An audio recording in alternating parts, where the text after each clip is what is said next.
Good morning and welcome to DC Debrief. I'm Scott Mitchell with my friend right here, Alex Cameron. Good to see you, Mr. Cameron. The city of DC, does it seem shut down? Well, I guess it depends on your perspective. It seems very much shut down to me, since that's kind of my, milieu is the capital and just, the dealing with this.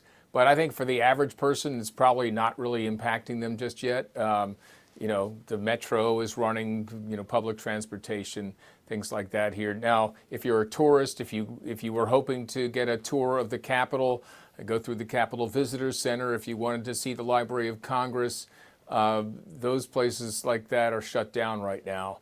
Yeah, it's unfortunate, but there's big signage out front that says, we're sorry, but because of a lack of appropriated funds, there's not enough staff for this to be open. So there are some signs of the shutdown, but nothing more than, the fact that right now, like, the House is not in session, the Senate's in session, but it's all there just about trying to get the votes for this continuing resolution to reopen the government, and that just hasn't happened yet.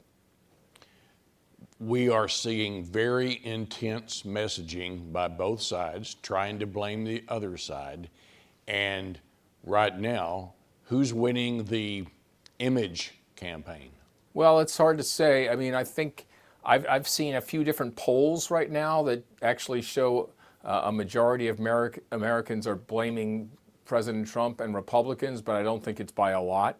I think there are plenty who blame Democrats as well, and certainly they both have played a role in this. There's no question. The most obvious party to blame, I suppose, if you're looking at this in a very practical way, is that the Democrats right now are withholding the necessary votes to pass this continuing resolution in the Senate. It passed the House on a largely partisan vote, and right now it's 5 votes short of passage in the Senate. So you could look at that and say, well, that's the Democrats, who are holding this up. They voted for something almost identical to this back in March. What's changed? Well, the Democrats will say what's changed is, since then, you guys passed this one big beautiful bill. You've done a rescissions package. You basically showed no respect for the funding that Congress put in place before for programs that we agreed to fund, and just are going along with whatever President Trump says he doesn't like. And so the Democrats are saying, we need something in writing. We need something clear that you can't walk away from after this is done. We can't just take your word that you'll negotiate with us on these healthcare items that we want addressed. And so that's why, so far, they're standing up and saying, no, we're not going to just pass a clean continuing resolution. We need some sort of some win attached to it. And for them, I think the key thing would be if they could get these Affordable Care Act subsidies that are going to expire at the end of the year, get those extended for at least another year. They'd like to do it longer than that, but I think if Republicans would agree to maybe a year extension, Democrats, you'd certainly get, I think, enough who would come on board and support the continuing resolution. But we're not there yet, Scott. You just mentioned that there are some signs now that this is closed, and that sort of pain is happening now. The Democrats' pain is going to be January 1, right? I mean, we're talking, in Oklahoma, for example, we've both seen information that we're talking about 300,000 Oklahomans, their insurance premiums would increase significantly. But Alex, that's still a long way away. That's hard to make that a leverage item when that pain is so deferred. How do you see this playing out? Well, I think that's a really good point. And that's the point the Republicans are making, is saying, look, we've got time to address that. Let's get the government back open, and then we can negotiate and talk about these, an extension of those subsidies. And believe me, there are plenty of Republicans who don't want to do that, but I think there are enough who are interested in keeping those going, that there might be some progress they could make. Democrats are saying, though, the notices are going to go out, like, if they haven't already, they will soon, to let people know that your premiums are going to be going up. So they're saying now is the time to do this. We can't just wait. But it's a tough one. It's hard to see who's going to win the battle. There have been, 3 Democrats who've already come over to vote with Republicans in the Senate.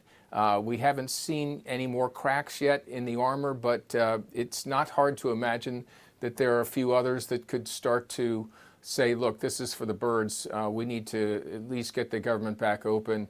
And again, there are talks going on, as I've said before. Sometimes what you see on the surface isn't always what's going on behind the scenes. And I think behind the scenes, there definitely are discussions going on. We saw it just, I think, on Wednesday when the Senate was on the floor voting.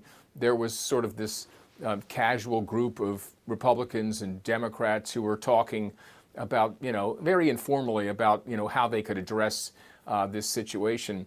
So there definitely are talks that are underway, and there's some sort of effort to try and figure a way out.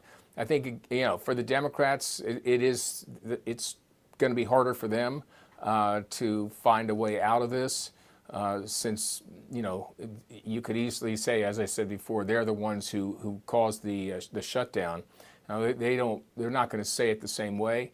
They say they were forced into this position, and they're just not going to go along with Republicans' partisan spending bill. So both sides really have a point there, but I do think it's ultimately going to be a little harder for the Democrats to figure out how to back out of this and come across looking like they got something out of it. But they need it, for them. They need to have some sort of assurance from Republicans that some of their concerns about health care costs are going to be addressed once the government reopens. Last question on this topic would be, our delegation's entirely Republican. What are they saying right now? Well, they're saying things that you hear them say, and which is that, shutdowns are a lose-lose.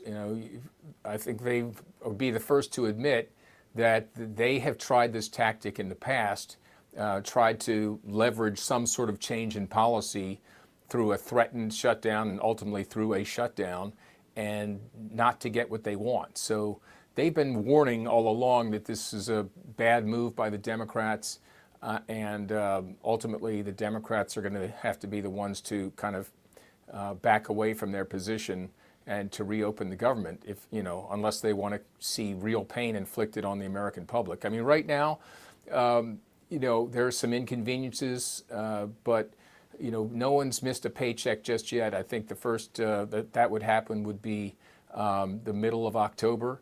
Right now, this is more of a messaging war, as you alluded to, and it's hard to say who's winning that, but I do think that, the Oklahoma delegation is united in saying this was a bad decision. It's going to backfire. You're not going to get what you want. We've been down this road before, and definitely they have. So we'll see. And I think some of them are involved in some of the talks that are going on. Pretty sure Markwayne Mullin is involved in some of the discussions that are happening across the aisle. Ultimately, I'll learn more about that. But they're definitely ready and wanting the government to open back up. Our last topic this week, since we talked, we had the President's UN speech, we had Bibi Netanyahu going to the White House, but under the topic of, you don't see that every week, is the Hegseth meeting with all the generals at Quantico. That was unusual. What sort of feedback are you getting on that? We have a lot of military bases, a lot of facilities in Oklahoma. Yeah, I mean, I think, from our delegation, it's pretty positive. I spoke with Senator Mullin about this. He said, Secretary Hegseth's speech, just made his heart pound with pride, is how he put it. And, he thinks that everything he's trying to do is the right thing, that the military has been handcuffed, as he says, by these, cultural mandates, and that has to change. Pretty positive, but there's a lot of concern here, from, not just Democrats, but I think from some moderate Republicans too, about, one, the cost of bringing all these people I think it was 800 some generals and commanders and such to Quantico. The potential security risk of having that many high-ranking people all in one place at the same time, and whether it was really needed. I think there are a lot of people who feel like this sort of pep rally or big talk could have been achieved through email. So that's kind of what I'm hearing from the other side. And then there's plenty of criticism about President Trump saying that we're going to start sending using our cities as training grounds for the military. I mean, there are a lot of constitutional concerns about that. But in general, as far as what Pete Hegseth is advocating, a return to these standards of gender-neutral physical fitness standards, and ending wokeness in the military, no more fat generals walking around. Senator Mullen is all on board with that. Well, tune in next week, our next episode of You Don't See That All the Time with Scott and Alex. But meanwhile, Alex, thanks very much. We'll see you next week. Thanks for watching DC Debrief. You can see this entire interview with Alex, which is really in depth. We hope you'll go to news9newson6.com digital and the app. You can see that. And we'll see you next week.